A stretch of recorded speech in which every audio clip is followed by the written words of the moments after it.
Channel learn Hindi the easy way में आप सभी का स्वागत है।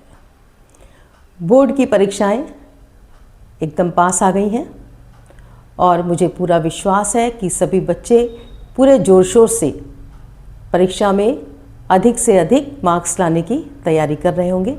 लेकिन ऐसे में ये ध्यान रखना बहुत ज़रूरी है और वो है क्वेश्चन पेपर का फॉर्मेट। हमें ये ध्यान रखना बहुत ज़रूरी है कि कितने क्वेश्चंस होंगे, कितने मार्क्स में होंगे, उन मार्क्स के आधार पे हम कितना लिखेंगे जिससे कोई भी क्वेश्चन मेरा छूटने ना पाए। तो हिंदी कोर क्वेश्चन पेपर का फॉर्मेट मैं डिस्कस कर रही हूँ आपसे। 3 पार्ट में हमारा पेपर बटा होगा, खंड का, खंड खा और खंड गा। ये 3 पार्ट होंगे क्वेश्चन पेपर के। उसमें पहला क्वेश्चन होगा अपठित गद्यांश।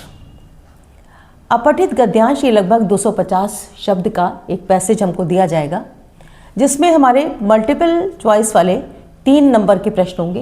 एक एक अंक इसके लिए आपको मिलेगा। वेरी शॉर्ट क्वेश्चन 1 होगा, 1 नंबर का होगा, और 3 प्रश्न ऐसे होंगे जो 2-2 नंबर के होंगे और उनका कुल योग होगा 6। तो इस तरीके से ये पूरा क्वेश्चन हमें 10 नंबर में आएगा। हमें ये भी ध्यान रखना है जहाँ प्रश्न 2 नंबर का है वहाँ हमें कितना लिखना है और 1 नंबर के प्रश्न में हमें कितना लिखना है। अपठित काव्यांश भी इसी तरीके से वो 8 नंबर में होगा। 1-1 नंबर के बहुविकल्पी प्रश्न जैसे यहाँ थे मल्टीपल चॉइस के 3 नंबर के होंगे। 1 नंबर का क्वेश्चन वेरी शॉर्ट क्वेश्चन होगा और 2 क्वेश्चन 2-2 नंबर के होंगे जो उसी पोइट्री से हमको लिखने होंगे जिनके जवाब। और ये कैसा काव्यांश होगा जो अभी तक हमने कहीं पढ़ा नहीं होगा, उस तरह से अपठित होगा। फिर खंड खा के क्वेश्चन होंगे। इस तरीके से ये खंड का जो है 18 मार्क्स का टोटल होगा। खंड खा के जो प्रश्न है वो हमारे अभिव्यक्ति और माध्यम जो हमारी बुक चलती है उससे होंगे, और उसमें भी जो हमारा चैप्टर 3 है, 4 है, 5 है, 11 है, 12 है और 13 है, इससे ये क्वेश्चंस पूछे जाएंगे। इसमें से एक क्वेश्चन होगा 6 नंबर का। ये भी बहुत ज़्यादा अंक का एक प्रश्न है, रचनात्मक लेखन। इसमें जो टॉपिक होंगे वो कैसे होंगे, अप्रत्याशित विषयों पे, जिसका एक चैप्टर भी आप पढ़ते हैं अपने इसी बुक में। तो अप्रत्याशित विषयों पर होंगे, जिसकी अप्रत्याशित कैसे विषय हैं जो कि बहुत हमने पहले से सोच नहीं रखे, ऐसे विषयों पर होगा जिसमें ये देखा जाएगा कि उन विषयों पर हम कैसे रचनात्मक लेखन करते हैं।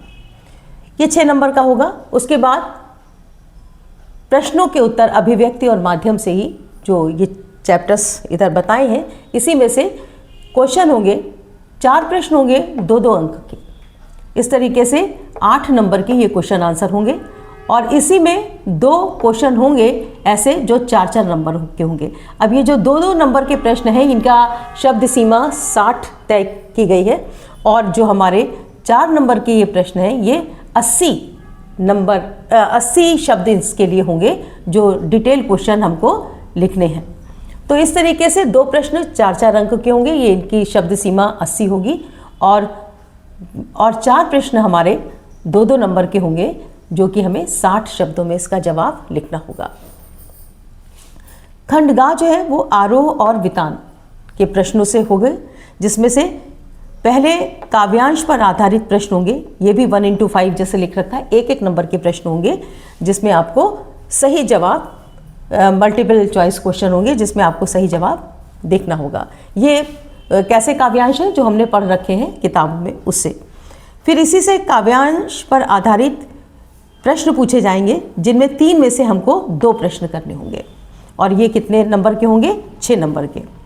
इसी में 2 नंबर के प्रश्न होंगे जो 4 अंक जिसके लिए हमको मिलेंगे, और इस तरीके से 6 और 4 10 और 5 15 नंबर में से आरोह में जो हमारा पोइट्री का सेक्शन है उसमें से हमें क्वेश्चन आंसर और मल्टीपल चॉइस यानी काव्यांश दे दिया जाएगा, और उस पर आधारित 1-1 नंबर के ये बहुविकल्पी प्रश्न होंगे।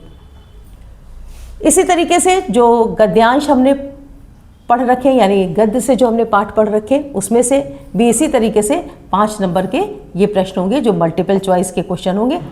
यानी एक पैराग्राफ दिया जाएगा जो पढ़ रखे हमने पाठ उसी में से, और उसमें से फिर 5 मल्टीपल चॉइस के क्वेश्चन होंगे जिनके हमको सही जवाब ढूंढकर लिखना होगा। फिर गद्य खंड से प्रश्नों के उत्तर होंगे, 2 प्रश्न होंगे, 3-3 नंबर के होंगे और ये 6 नंबर में होंगे। इसी तरीके से 3 प्रश्नों में से 2 प्रश्न, यहाँ पर भी चॉइस मिलेगी और यहाँ पर भी चॉइस मिलेगी। 3 प्रश्नों में से फिर हमको 2 प्रश्न करने होंगे और ये कैसे होंगे, 2-2 नंबर के होंगे। तो ये 3 नंबर का प्रश्न होगा, ये 2 नंबर का प्रश्न होगा। दोनों में हमको ये ध्यान रखते हुए कि यहाँ पर लगभग हम 80 शब्दों में जवाब दें और यहाँ हम लगभग 60 शब्दों में जवाब दें। फिर सबसे ज़्यादा जहाँ पर हमें अंक मिल रहे हैं वितांश से, यानी सबसे बड़ा क्वेश्चन एक, जैसे रचनात्मक लेखन में यहाँ आप देख रहे हैं 6 नंबर का एक सीधे हमें लिखने के लिए आ रहा है, वैसे ही यहाँ पर भी 2 प्रश्न, यहाँ चॉइस होगी, 3 में से 2 प्रश्न हमें करने होंगे, लेकिन वो यहाँ पर होंगे कितने, 5 नंबर के। इन प्रश्नों को बच्चों बहुत ध्यान से हमें करना है क्योंकि इनके अंक बहुत ज़्यादा हैं और यहाँ पर हम थोड़ी सी भी गलती करते हैं तो हमारे अंक ज़्यादा कट जाते हैं। तो इस तरीके से इन प्रश्नों का भी बहुत ही ध्यान से हमको उत्तर लिखना है जिसमें ये मेरे जो मार्क्स हैं वो कहीं कटने ना पाएँ। तो इस तरीके से हम देखते हैं कि ये पूरा 80 नंबर का पेपर है और 20 नंबर आप प्रोजेक्ट और रीडिंग और उस सेक्शन में आपने, राइटिंग सेक्शन में आपने किया होगा, लिसनिंग और रीडिंग में किया होगा, और 10 नंबर आपने परियोजना में या प्रोजेक्ट में किए होंगे। तो इस तरीके से ये 80 नंबर का पेपर है। पेपर करते समय हमें इसको बराबर ध्यान रखना है कि शब्द सीमा हम पहचानते रहें कि कहाँ पर हमें 80 शब्द लिखने, कहाँ पे 60 शब्द लिखने। ऐसा ना हो कि हम 2 नंबर के प्रश्न में इतना ज़्यादा लिख जाएं और यहाँ पर हम कम लिखें। तो इस चीज़ का हमें ध्यान रखना है कि कौन सा प्रश्न कितने मार्क्स का है और उसमें शब्द सीमा कितनी बताई गई है, उतने में ही हम जवाब दें। तो ये अगर हम ध्यान रखेंगे तो पेपर में हमसे गलतियाँ नहीं होंगी, नंबर पूरे मिलेंगे। कोशिश करें कि सीरियली पूरा पेपर को करें, क्योंकि उसमें क्या होता है कि कभी कभी बच्चे बीच से क्वेश्चन आंसर करने लगते हैं और उस अटेम्प्ट करने में कहीं कोई क्वेश्चन छूट जाता है और वो बाद में इतनी ज़्यादा कम समय बचता है कि वो इस बात को देख नहीं पाते, चेक नहीं कर पाते कि कौन सा क्वेश्चन छूट रहा है। तो अगर आप सीरियल से करेंगे तो ये आपके लिए ज़्यादा आसान होगा कि पूरा प्रश्न आप, पूरे प्रश्नों के जवाब आप ठीक ढंग से दे पाएँ। तो ये था हिंदी कोर क्लास 12th का प्रश्न पत्र का प्रारूप, जिसको आप परीक्षा में ज़रूर ध्यान रखें।